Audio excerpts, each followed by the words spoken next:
तो हम आपको जब भी कोई वीडियो बनाते हैं तो उसमें एक नई जानकारी देते हैं और इस जो वीडियो में आपको बता रहे हैं वो आपने पहले सुना होगा धारा 420।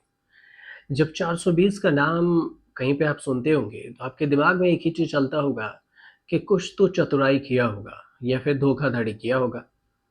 लेकिन क्या आपको पता है कि ये जो बीएनएस आया है, तो बीएनएस में ही ये जो धारा 420 है, ये किस धारा के अंतर्गत आ गया है?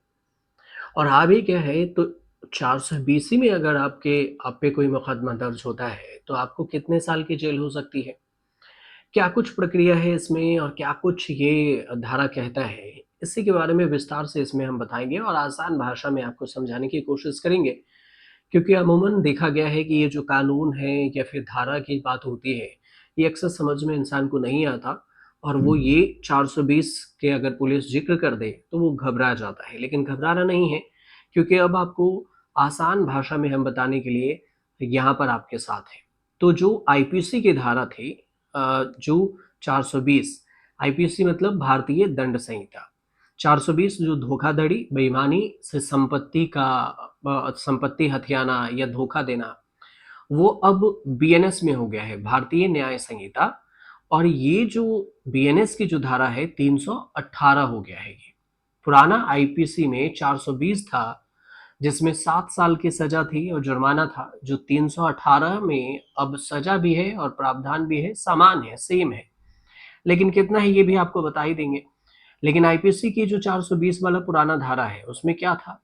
धोखाधड़ी, बेईमानी से किसी की संपत्ति को अपने नाम पे कर लेना, किसी को झूठ बोलकर, दिलासा देकर उससे पैसा हड़प लेना, ये सारी चीज़ें इसमें आती थी। और सज़ा के जो वो थी टाइम 7 साल थे, जुर्माना भी था पैसे में। मान के चलिए कि किसी को झूठे वादे करके आपने पैसा ऐंठ लिया या फिर संपत्ति ले लिया, तब भी आपको 420 में ही केस होगा। जो कि अब 318 हो गया है, जो नया बना है बीएनएस वाला। तो ये जो 420 के समान धोखाधड़ी और बेईमानी वाला ही बीएनएस में भी आप पर केस दर्ज होगा और इसमें भी 7 साल की ही सजा का प्रावधान है। शॉर्ट में देखें तो 420 अब 318 हो गया है और दोनों का मतलब सेम ही है कि धोखाधड़ी, बेईमानी से संपत्ति को हड़पना और किसी को झूठ बोलकर उससे पैसे ऐंठना, या फिर 420 में आप ये भी कह सकते हैं कि किसी से झूठा दिलासा देकर उससे पैसे लेकर रफू चक्कर हो जाना, इस सब में है। अब बीएनएस की धारा लागू हो चुकी है और नए कानून में आम जनता की सहूलियत का ख्याल रखा गया।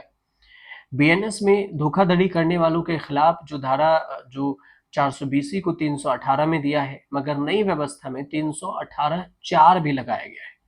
इसमें होता है धोखाधड़ी के साथ कूटनीतिक दस्तावेज, यानी कि फ्रॉड में आप किसी को बहला फुसला कर डिप्लोमेसी तरीके से उससे पैसा ऐंठ लेना। इसमें एक धारा है 467। अब इसकी जगह पर जो बीएनएस की धारा है 338 इस्तेमाल होगा और 468 की जगह पर 336 3। 471 की जगह पर जो आईपीसी की धारा 471 थी, उसकी जगह पर 340 2 इस्तेमाल होंगे।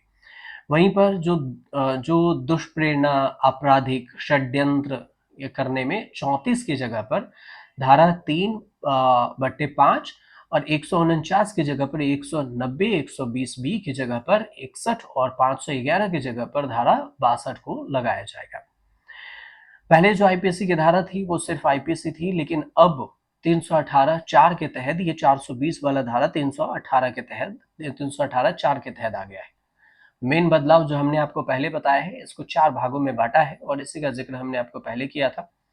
पहले में 3 साल तक की सज़ा का प्रावधान है और दूसरा में जैसे आर्थिक, मानसिक और शारीरिक भौतिक धोखाधड़ी कीजिएगा तो 3 साल, या फिर इसमें दोनों हो सकती है, जुर्माना भी और सज़ा भी। तीसरी बात जो है उसमें समय के साथ छल करना, छल कपट से अगर किसी से कुछ धोखाधड़ी करते हैं तो इसमें 5 साल की सज़ा है, जुर्माना है, दोनों है। चौथा है कि मूल्यवान जो चीज़ है, ज्वेलरी है, उसके साथ धोखाधड़ी अगर करते हैं, तो आपको 7 साल तक की मतलब जेल हो सकती है, जुर्माना हो सकता है। बात ये भी है कि पुलिस को 60 दिन के अंदर ही अपनी डिटेल्स देनी होगी, चार्जशीट दाखिल करनी होगी, ताकि कोई भी नया मामला, कोई भी नए फ्रॉड इसमें जोड़ा नहीं जा सके। ये एक अच्छी बात है कि आप पहले पेंडिंग में रहता था ज़्यादा दिन, लेकिन अब 60 दिन में ही कर लिया जाएगा। बीएनएस की धारा 318 है, आईपीसी की धारा 420 थी। बार-बार मैं आपको बता रहा हूँ, इसलिए इसका ध्यान में रखिएगा। 318 में जो बात हुई है, धोखाधड़ी के अपराध और सज़ा में 3 साल के पहले कैटेगरी है, सज़ा जुर्माना दोनों हो सकता है। 5 साल जो है वो विशेष कर्तव्य के साथ धोखाधड़ी है, और जिसमें 5 साल की जुर्माना सज़ा है। मूल्यवान चीज़ और सुरक्षा के लिए उसमें 7 साल की सज़ा और कैद दोनों है, दोनों भी हो सकता है। मतलब ज्वेलरी चीज़ जैसे अगर 420 करते हैं तो ये कैटेगराइज़ बनाया गया है कि आपको कैटेगरी 1 में रखा जाएगा, 2 में या 3 में या 4 में। सबसे जो ज़्यादा सज़ा है वो 7 साल की कैटेगरी 4 में है, कि किसी को झूठे वादे करके पैसा, संपत्ति ऐंठ लेता है, तो 318 के धारा में उसे अरेस्ट किया जाएगा और उस पर लागू किया जाएगा। 7 साल तक की सज़ा होगी और जुर्माना भी हो सकता है। ज़मानत की बात है तो धोखाधड़ी का अपराध देखें तो कॉग्निजेबल है, गैर ज़मानती नॉन मेलेबल है, बेल नहीं हो सकता है। मतलब है कि आरोपी को अधिकार के तौर पर ज़मानत नहीं दी जा सकती है, और इस तरह के मामले में ज़मानत के लिए अदालत में याचिका लगानी ही पड़ेगी। आपको थाने से बेल कभी भी इस पे नहीं मिलेगा जब 420 की बात हो और केस रजिस्टर्ड हो जाए तो।